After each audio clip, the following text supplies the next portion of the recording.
Hola, ¿cómo están? Esta es la clase número 2 del curso Diseño de Espacio Público y en esta oportunidad vamos a comentar sobre el tema tipos de espacio público y su condición de lugar. Entonces, la clase de hoy día la vamos a estructurar de la siguiente manera. Primero vamos a hablar de la clasificación de estos tipos de espacio público. Vamos a poner algunos ejemplos y las relaciones que existen. También vamos a hablar de datos en términos de qué es lo que existe hoy día. Algunos desafíos también van a aparecer de esa parte de la clase.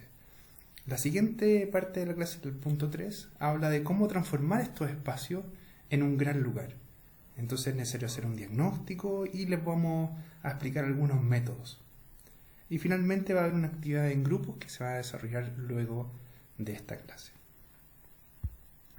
Entonces, respecto al primer tema, y en relación a la clasificación de espacios públicos, recordemos un poco la tarea que se realizó y que ustedes tuvieron que subir a través de Canvas, y donde ustedes tenían que recoger un espacio público y justificarlo. Es algo que lo vamos a ir comentando ahí en la misma plataforma y vamos a ir dándole a cada uno de ustedes algún comentario, algún feedback que les permita a ustedes también ir retroalimentando sus tareas. Entonces es súper importante que ustedes se vayan empapando a poco con este concepto de espacio público que va más allá, ¿cierto?, de la plaza. Y tiene que ver con algo que ya veníamos diciendo en la clase pasada, ¿cierto? Espacio público es un bien nacional de uso público destinado a circulación y esparcimiento, entre otros, ¿cierto? Entonces, este concepto de que tenemos todos, de que espacio público es el diseño de un parque, ¿cierto?, de área verde solamente, y va más allá, incluso toca temas de vialidad, y eso es súper interesante.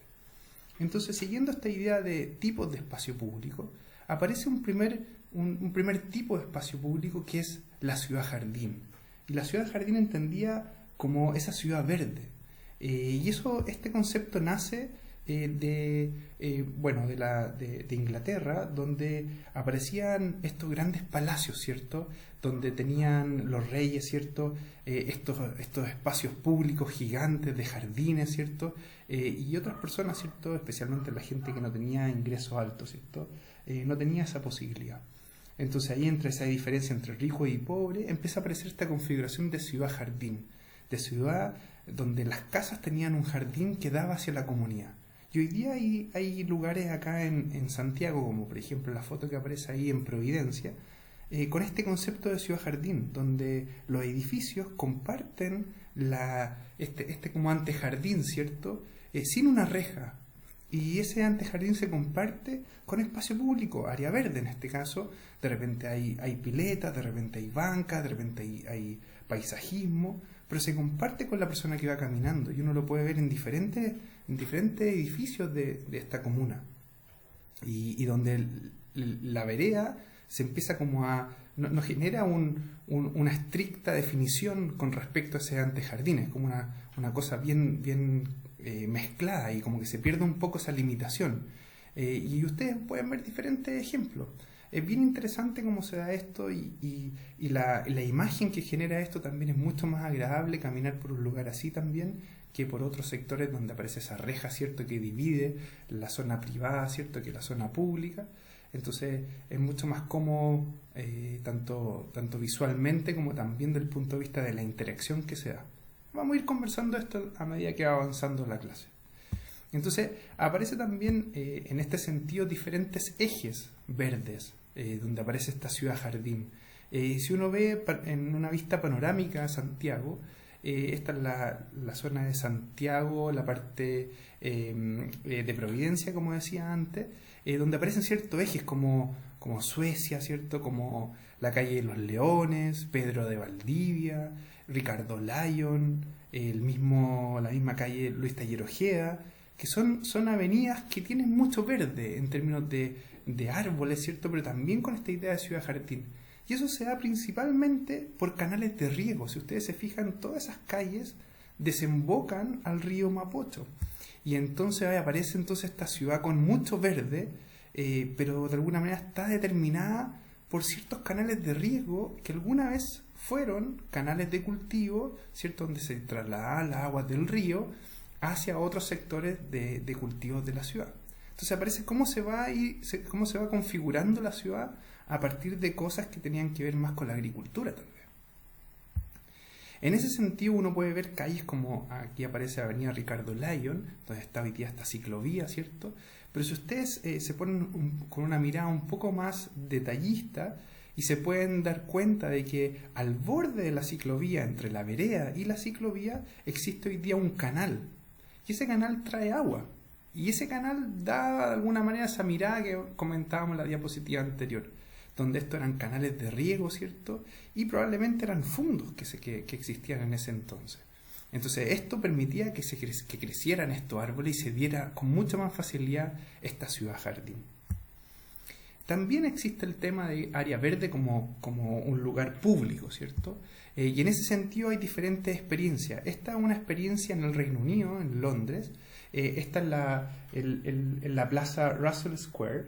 Y si ustedes se ponen a buscar un poco de qué se trata esta plaza, es bien interesante. Es un diseño de 1800 y tiene un modelo de gestión bien interesante donde ellos combinan diferentes cosas desde el punto de vista del diseño del parque, donde tiene un sector central de encuentro con una pileta, ¿cierto? Con banca, pero también tiene un restaurante que alimenta un poco la actividad, ¿cierto? Desde el punto de vista de comida, de otros tipos de encuentros, y también existe todo un tema de periférico, ¿cierto? De una franja verde que aísla un poco el ruido. Esto, imagínense que es en el centro de Londres, entonces eso también es bien interesante. Ahora, este modelo de gestión está apoyado por la comunidad, donde la comunidad dona bancas, y cada banca tiene su placa, ¿cierto? De alguna manera para recordar a alguna persona, algún querido, ¿cierto? O alguna situación. Hay veces que las placas dicen solo un mensaje, pero ahí se genera un vínculo con la ciudadanía, donde la persona de alguna manera deja un registro y se apropia de ese espacio. Y también aparecen otras cosas como por ejemplo mapas de información, ¿cierto? Que hablan un poco de la historia del lugar, de la plaza, cómo está configurado el paisajismo, por qué está así, y también cómo la comunidad se hace parte de esto, donde aparece cierto abajo, como dice ahí, los servicios de la comunidad y ciertas instrucciones, tenga cuidado, preocúpese de limpiar, etcétera. Entonces hay todo un sentido detrás de esto. Hay una organización que son los amigos del Russell Square y ellos son los que se preocupan, es una organización sin fines de lucro que se preocupa de todo esto. Entonces, si se fijan, es un modelo bien interesante de gestión donde se hacen cargo del parque, se hacen actividades en el parque, se mantiene activo, y es muy interesante. Ahora bien, pensando en cómo estas áreas verdes, ¿cierto? Estos parques se pueden ir activando de cierta manera, aparecen iniciativas también en Inglaterra que hablan de, por ejemplo, cómo el equipamiento puede ser sustentable. Siempre pensamos que pueden haber estos espacios, ¿cierto?, de ejercicio en ciertos sectores, ¿cierto?, donde las personas pueden ir a hacer el deporte, ¿cierto?, y interactuar con otros vecinos, ¿cierto?, con otros amigos, etcétera. Pero ¿qué pasa si de alguna manera hacemos que este equipamiento busque la forma de generar energía, en el sentido de que la persona está, por ejemplo, andando en bicicleta y genera energía al espacio público y no al revés? Entonces estos espacios no solamente puntos de deporte, ¿cierto? También son lugares donde se le entrega energía, el usuario va y aporta con energía al espacio público. Entonces es bien interesante, ustedes lo pueden mirar con detalle, lo pueden buscar ahí con calma, pero es bien interesante este tipo de iniciativa. Ahora una reflexión, un poco metiéndose de lleno ya en el contexto más local. ¿Qué pasa en nuestro país? ¿Cómo poder aplicar este tipo de soluciones más sustentables? ¿Qué es lo que falta?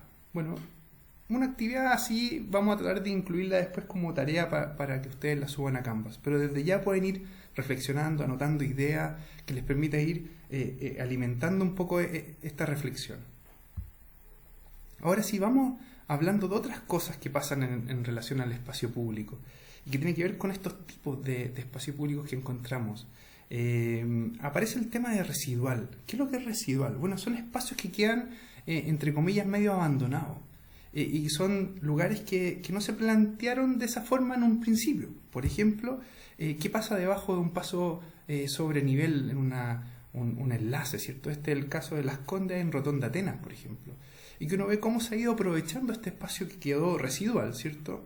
Y quedó en un momento medio abandonado y se ha activado a través de generación de un punto de deporte, ¿cierto? Donde la gente va, interactúa, hace ejercicio, etcétera.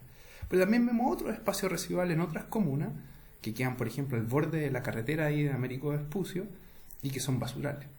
Entonces también aparece ese contraste de repente de ciertas comunas que tienen más recursos, ¿cierto? Y pueden activar este tipo de soluciones en espacios residuales y otras que lamentablemente no. Y aparecen otras cosas que empiezan a verse relacionadas con el espacio público, por ejemplo el tema del patrimonio. No sé si ustedes sabían, pero la Plaza de Armas tiene un legado incaico. Y eso se da principalmente porque aquí existía antiguamente una civilización, y esa civilización fue de alguna manera borrada, ¿cierto?, por los conquistadores. Pero cuando llega Pedro de Valdivia, ustedes lo pueden ver en el video con más calma, llega este personaje y él de alguna manera dice que él está fundando la ciudad sobre algo nuevo tal vez, o está fundando algo totalmente desde cero. Pero no, y ustedes se van a ir dando cuenta a medida que vayan viendo este video, que no es tan así. Y en ese sentido, Pedro Valdivia lo que hace es fundar Santiago sobre algo que ya existe. Y eso es bastante interesante porque empieza a conformar una ciudad sobre algo ya existente. Y entonces empieza a aparecer esta plaza, ícono de la ciudad, el punto cero, ¿cierto? Pero no es algo nuevo, sino que algo que ya viene desde mucho tiempo atrás. Entonces algo que tiene que ver con nuestro patrimonio. Vean ahí el video y se van a ir encontrando con más sorpresas. Esta es la plaza actual.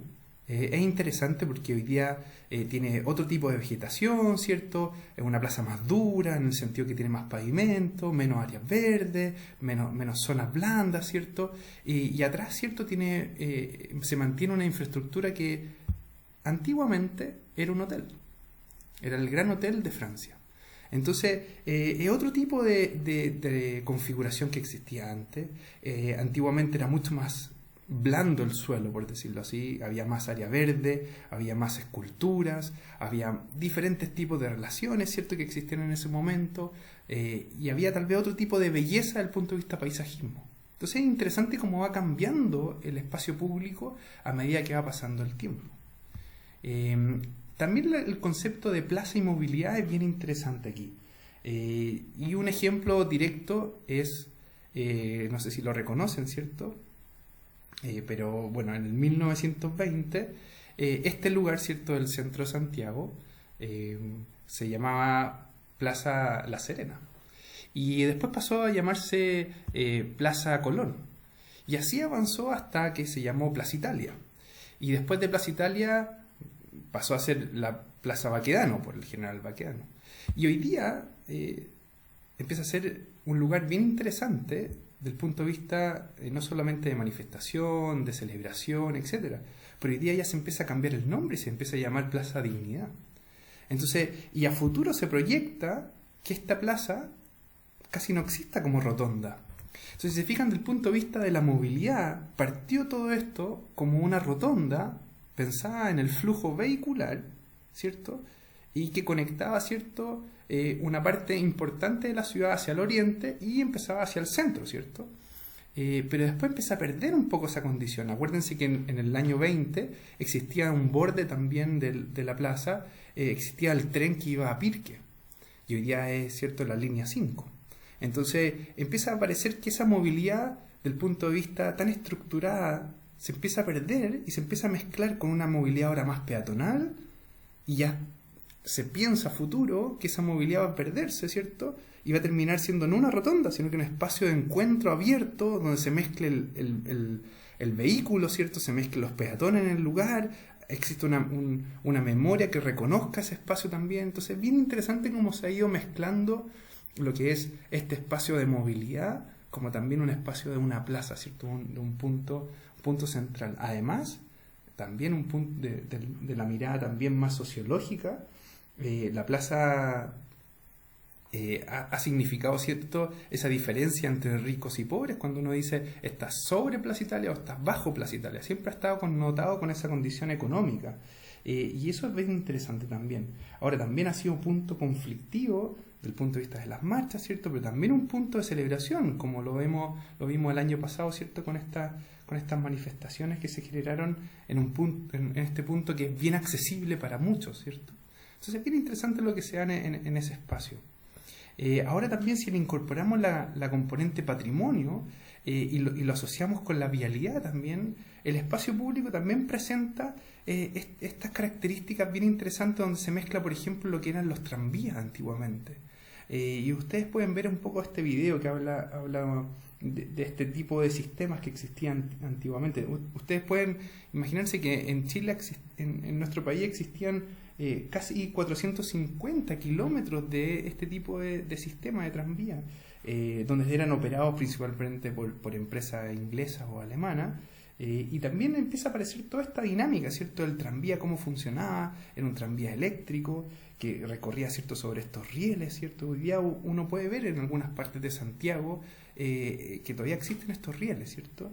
Después, posteriormente a los tranvías aparece, ¿cierto?, la Empresa Nacional de Transporte Colectivo, empieza la nacionalización del tranvía, y después en paralelo empieza a aparecer todo lo que es el sistema de combustión, ¿cierto?, donde los motores a combustión empiezan a reemplazar los tranvías, empieza a aparecer el concepto del trolley, ¿cierto?, que este bus que trató de ser una mejora desde el punto de vista de un bus comparado con un tranvía, ¿cierto?, es un tranvía pero con ruedas, ¿cierto?, neumáticas, y después la combustión completa en el sentido de que buses diésel ya sustituyeron totalmente al trolley. Y la ciudad de Valparaíso es la única en Chile que tiene todavía trolley. Y se están manteniendo netamente por este componente de patrimonio también, ¿cierto? Entonces es interesante cómo se ha ido dando esa mezcla. Ahora, si seguimos en esa lógica, uno puede ver que estos trolley y estos tranvías existían en diferentes partes de Santiago, como decía antes. Y uno puede ver la situación actual de la Alameda, pero también puede ver cómo era la Alameda antes, ¿cierto? Y uno nunca se hubiese imaginado, tal vez, hoy en día, que por la mitad de la Alameda pasara, ¿cierto?, un tranvía como los que se ven en esta foto. También existe el tema de vialidad y comercio. Ahí aparece, ¿cierto?, la calle Humada. Y la calle Humada, si ustedes lo ven ahí, aparece como un gran punto neurálgico del centro de Santiago, con más de 2 millones de peatones al día, lo que es bastante alto. Imagínense que es como todo lo que recorre, todos los viajes diarios en metro de toda la red, una cosa así, imagínense. Y antiguamente, si ustedes lo ven, era algo que estaba así. Y ustedes veían autos, tranvías en ese sector. Entonces hubo mucha resistencia al principio, los comerciantes no querían, pero después empezó a cambiar un poco eso y empezaron a darse cuenta que mucha gente estaba llegando a ese lugar, que era accesible, empezó a haber interacción con otros tipos de personas, ¿cierto? Empiezan a haber otros tipos de encuentros, mini conciertos, actividades, manifestaciones, etcétera, pero de alguna manera se pone un espacio muy, muy a disposición de las personas y hoy día es muy atractivo y hay mucho comercio en ese sector.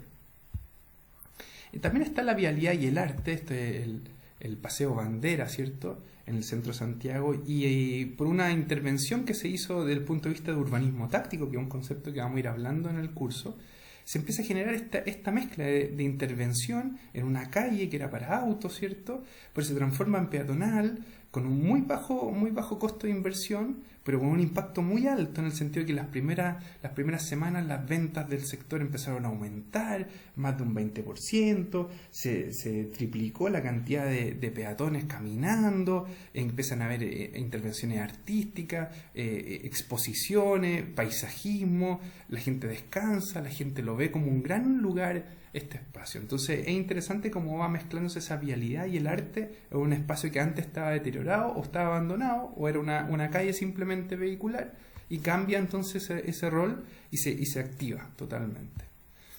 También la vialidad y el ejercicio hay una relación directa ahí. Estas son las ciclorrecreovías, ¿cierto? Son espacios de ejercicio donde la gente no solamente va a hacer deporte, sino que también se junta, hay un lugar de encuentro, tú puedes llevar tu bici y con un mecánico la puedes arreglar, hay puntos de hidratación, la gente se pone a jugar, hay actividades para el niño, ¿cierto? Entonces, cada fin de semana más de 40.000 personas van a estos lugares, ¿cierto? En Santiago al menos hay casi 40 kilómetros de este tipo de ruta, donde se corta la vialidad para autos, ¿cierto? Y los peatones y los ciclistas pueden transitar libremente, ¿cierto?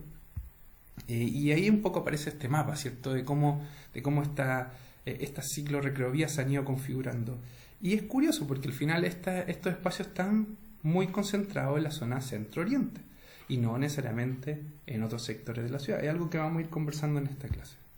Y también aparece la vialidad y música. Estos son intervenciones en algunas, lo que le llaman los mercados en Londres, ¿cierto? Y aparecen estos puntos, así que aparecen no planificados, pero la gente se pone, se instala y empieza un guitarrista, ¿cierto?, a cantar y la gente se pone alrededor. Y es bien interesante. Entonces los mercados están asociados con la música. El mercado tú vas a comprar algo y te mezclas, ¿cierto?, con más gente y vas interactuando, vas conociendo a tus vecinos, a tus amigos, gente desconocida también. Te es cómodo estar ahí y bajo una música que también lo hace más atractivo. Entonces aparece también el concepto de paisaje y movilidad. Aquí aparece la idea de este proyecto de 42K, ¿cierto? Donde la idea es conectar a través del río con una ciclovía diferentes comunas, ¿cierto? Y ese proyecto ha ido cambiando en el tiempo, han habido varias modificaciones, ¿cierto? Y hoy día ha pasado por varios nombres, desde Mapocho Pedaleable, Parque Mapocho Río, ¿cierto? Las autoridades, cada uno le quiere poner un nombre distinto. Pero lo interesante es que el momento en que se abre el río a la comunidad, los primeros días más de 50.000 personas lo usaron. Y eso es bastante interesante porque al abrir estos espacios la gente quiere usarlo, se apropia de esos espacios y lo siente seguro y lo siente etcétera, lo siente muy, muy, muy agradable.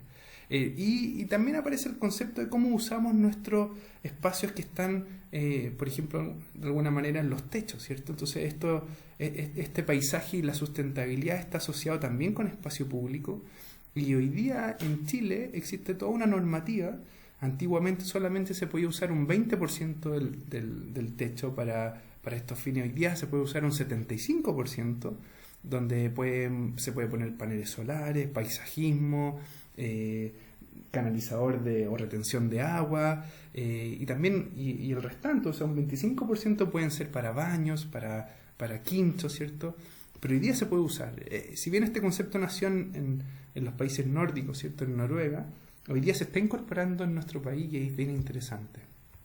Y tiene toda una lógica detrás. El tipo de vegetación, el tipo de tierra que va a hacer drenar la agua, ¿cierto? El sistema de drenaje, las membranas que se pueden instalar. Entonces hay toda una dinámica desde el punto de vista del diseño de estos espacios, no es llegar y poner un poco de paisajismo en el techo. Entonces, bueno, aquí hacíamos un pequeño break de la clase y continuamos. Entonces, aquí algunos datos, ¿cierto?, existentes, espacios públicos en datos y estadísticas. ¿Cómo es la distribución de áreas verdes en Santiago? Me voy a concentrar en Santiago, pero uno puede ir buscando en otras regiones también, ¿cierto? Pero uno puede ver, ¿cierto?, la diferencia que hay. La distribución es bastante significativa acá, porque si uno ve, por ejemplo, comunas como Vitacura, uno ve que hay casi 20 metros cuadrados por habitante y solamente viven ahí 80.000 personas. Ahora, si uno va, por ejemplo, a Puente Alto, la diferencia es de 1,8 metros cuadrados por habitante, o sea, más o menos 2 metros cuadrados por habitante en área verde, pero ahí viven 700.000 habitantes. Entonces es súper increíble cómo uno va comparando comunas y se va viendo esa diferencia. Ahora es interesante también que el cono de alta renta, ¿cierto?, las comunas que tienen más recursos, es ahí donde se concentra el 50% del área verde. Pero en ese cono de alta renta solamente vive un 20% de la población. Entonces uno va viendo cómo es lo desigual en términos de distribución de áreas verdes. Y pareciera ser esa lógica de que las comunas que tienen más recursos tienen más áreas verdes, pareciera ser cierto. Ahora, en ese sentido, ¿cuánto gasta cada municipio en áreas verdes? Y aquí aparecen ciertos datos, ¿cierto? Entonces uno puede comparar algunas cosas. Providencia es la comuna, una de las comunas que más gasta, ¿cierto?, alrededor de 3.000 pesos por metro cuadrado. Y uno ve otras comunas como La Granja, que es la que menos gasta y es casi 48 pesos por metro cuadrado.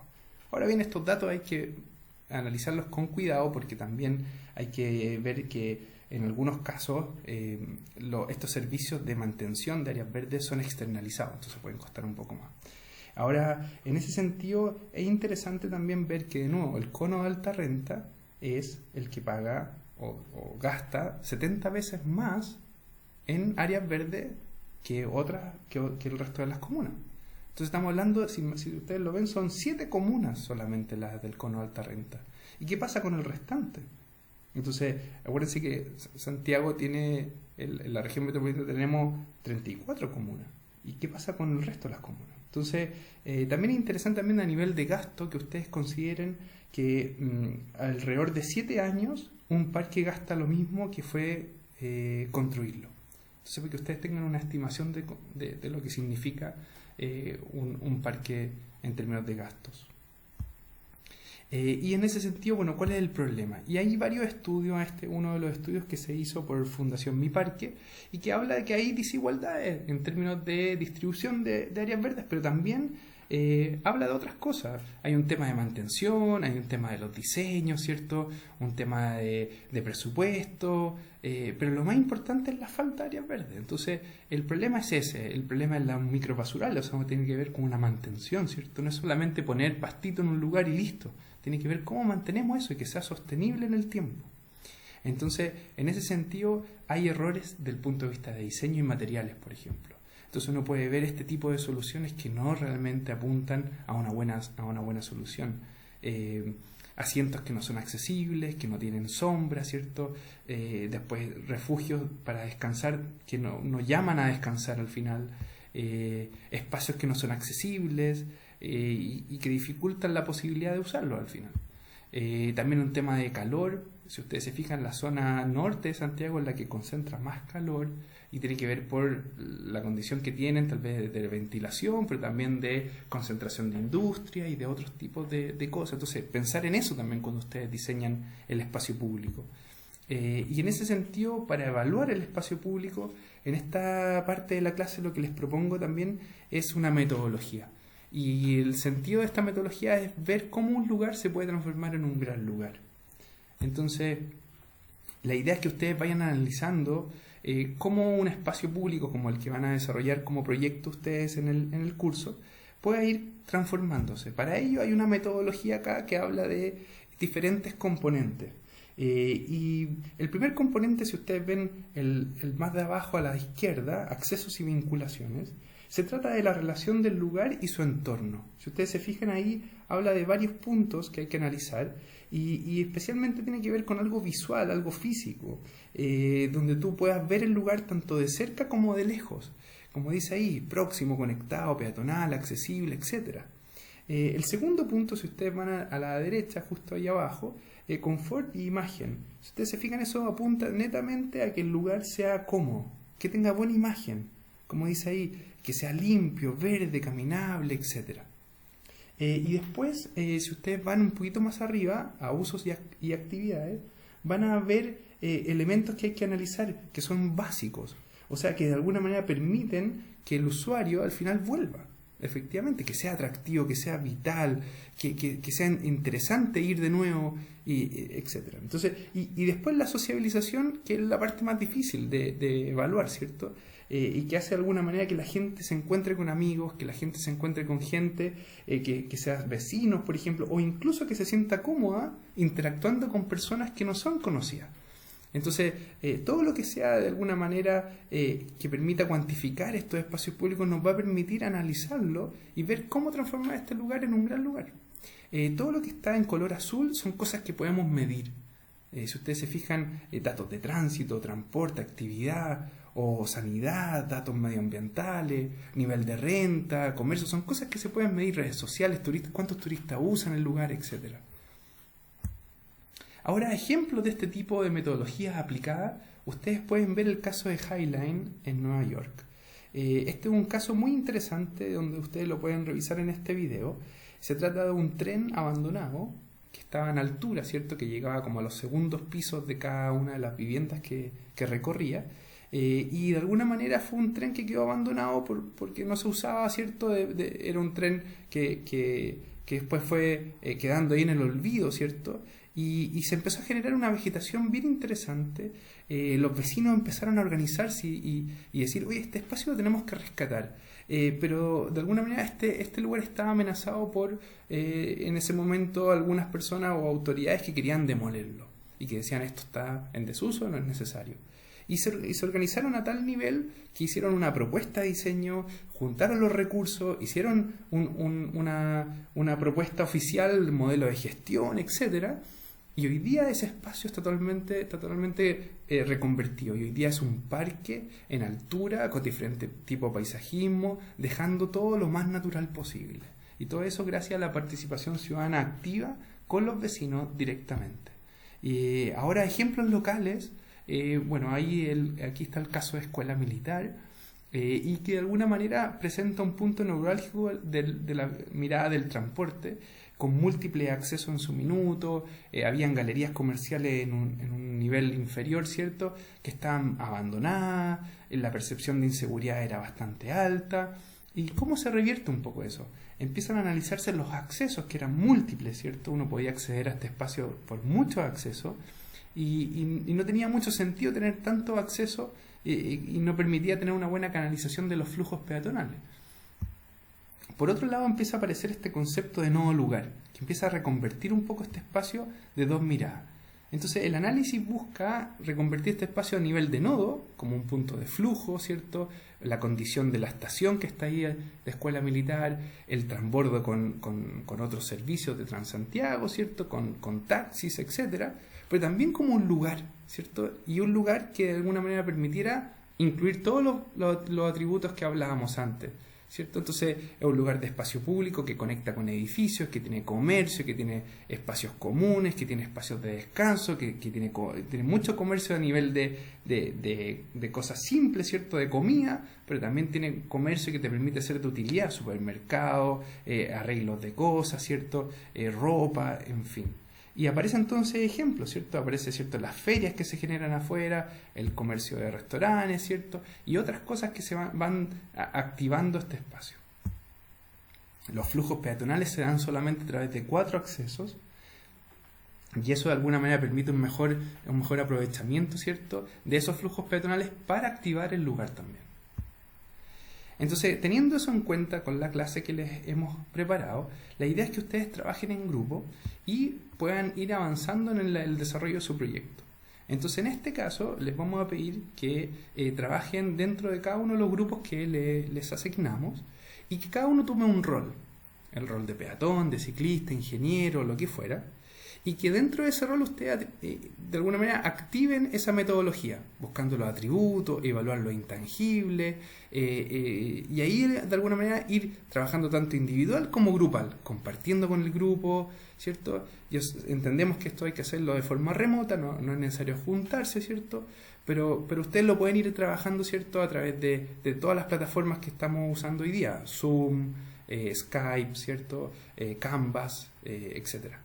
Y la idea es que ustedes hagan una entrevista, se graben, ¿cierto?, y hagan una entrevista tipo matinal, donde ustedes muestren el trabajo realizado, donde puedan primero definir el nombre del matinal, preparen un guión, hagan que un entrevistador pueda ir entrevistando a 3 invitados, ¿cierto?, y cada uno sea un pasajero que sale del metro y se transforma en peatón y está en desagrado, ¿cierto?, o un ingeniero, un ciclista, lo que fuera que ustedes vayan descubriendo ahí, y muestren un poco cómo es el proceso de los atributos, qué condición de lugar tiene ese espacio donde ustedes están trabajando.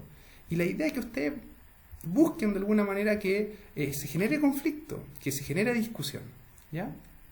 Entonces la idea es esa. ¿Cómo vamos a evaluar esto? La idea es que en la grabación permita que otros grupos también puedan ver esa grabación luego, y entonces hay una evaluación del punto de vista grupo, pero también hay una evaluación de nosotros como profesor y ayudante.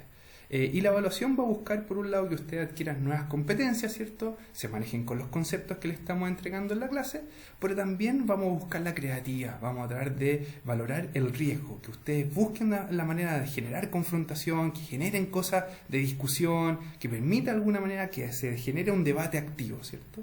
Así que esa es un poco la entrega que tienen que hacer y esperemos que cualquier cosa que salga de esto permita ir complementando el proyecto que ustedes van a ir desarrollando en el curso. Cualquier duda que tengan de esta clase me pueden escribir y nos veremos en una siguiente oportunidad.